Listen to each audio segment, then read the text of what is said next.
Bumili nga pala tayo ng bagong ano natin. Kasi magta-try tayo magpalipad ngayon sa gabi. Siyempre, hindi natin gaano makita itong drone natin pag gabi kasi wala siyang ano, ilaw. Kaya ito, dumating sa Shopee lang natin in-order to. Ito muna yung ilaw natin. Ito. Medyo malakas to. Tapos ang battery pala niya, triple A. Ito, may battery siya rito. Ayan. Compatible talaga siya sa ano, DJI Flip. Yan. In-order lang natin to sa Shopee. Parang ito yata is 300 plus yata to. Ito, tingnan nyo kung gaano kalakas to, guys. Tingnan mo. Lakas. Dito, Franz. Ayun, Blind yung viewers. masakit sa mata pag ano, pag inaano mo sa mata. Masakit sa mata, para kang na-checkpoint. Syempre, baka ma-checkpoint tayo sa ere. Ito. Tsaka di lang yan, bumili rin tayo nito. May isa pa tayong ilaw na binili. Parang ano, warning light yata ang tawag Police. dito. Ang police. Ito. Saan mo ba? Teka lang, wait lang. Easy ka lang. Tsaka ito nga pala, compatible talaga siya para sa DJI Flip. Ito, dito lang siya kinakabit. Saktong-sakto siya. Ayan, ang ganyan ang kalalabasan niya. Yan. Ang pogi. Ayun, ang pogi niya. Saktong-sakto siya. Tapos pag nakabukas, ang pogi na talaga. Ay, di pantay ah. Pero ay, di pa pala pantay. Yan. May papantay natin ito mamaya. Tapos, ito yung isang binili natin. Ito. 4 to. 4 pieces siya. Pero ang kinabit natin, 2 lang muna. Bumili rin tayo ng ano, nag-upgrade din tayo nitong parang silicone case. Para kung sakaling madiskrasyang bumangga siya, hindi tatamaan yung ano natin. Ito muna. Tsaka bumili rin tayo nitong stand. Ang gastos pala nito.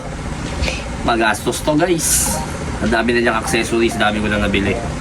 Tsaka, ito yung paa. Yan, tapos ito yung pinaka-ilaw natin. Testing natin ito mamaya sa labas. Ito. Ayaw, napahiya tayo. Ayaw ditong isa. Isa. Pero yung isa, testing natin yung isa. Ayaw din. Ayun. Ito isa, testing ulit natin. Ayun, ayan siya. Para sa ere, kitang-kita natin siya. Ayan o. Di ba? Mga pogi. Mamaya susubukan natin paliparin to ng madilim. Baka di yan nakikita mo, pulis na. Oo. Subukan natin paliparin to sa labas ng madilim. Okay. Tsaka yung ilaw niya kung maganda siya sa ere. Tara! Ito nga pala, bumili rin tayo ng ano. Kasi medyo nakaka-addict pala tong drone na to. Bumili tayo ng eto, tali. Puro wala pa yung drone natin, na-order ko na sa Shopee to. Tsaka itong jelly case na. Ito. Set up muna tayo, tapos papalipad na tayo. 1, 2.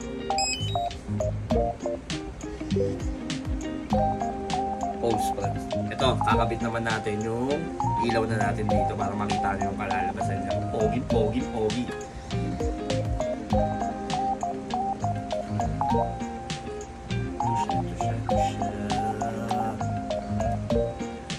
Sana huwag magka-problema at mapalipad natin ng maayos. Ayan.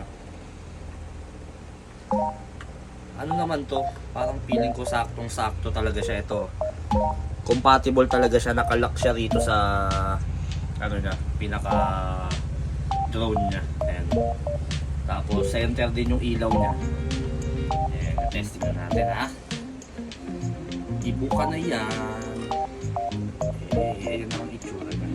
Ay, di pa pala natin nakakabit yung pinakapaan niya. Kukunin ko yung paa.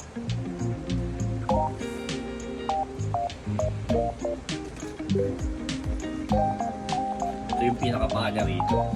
Ang dami na natin nabili, no? Drone pa. Dito pala to. Ito, dito naman to. Compatible din siya. Ang galing. Ayan, o. Kumbaga may paa na siya. Para pag nilapag siya, makita mo. Manual mode.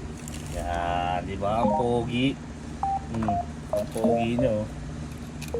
Pakita ko, friends.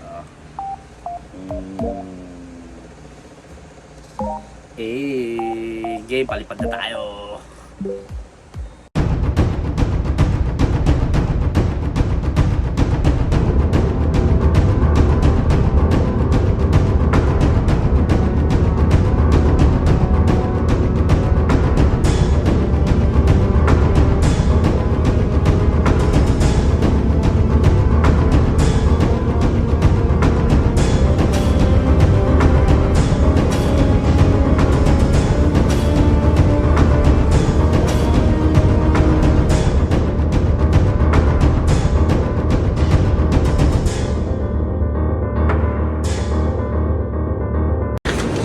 Game, testing na natin paliparin. Home point updated. Ayun, nag-home point updated na. Buksan na natin muna yung ilaw natin.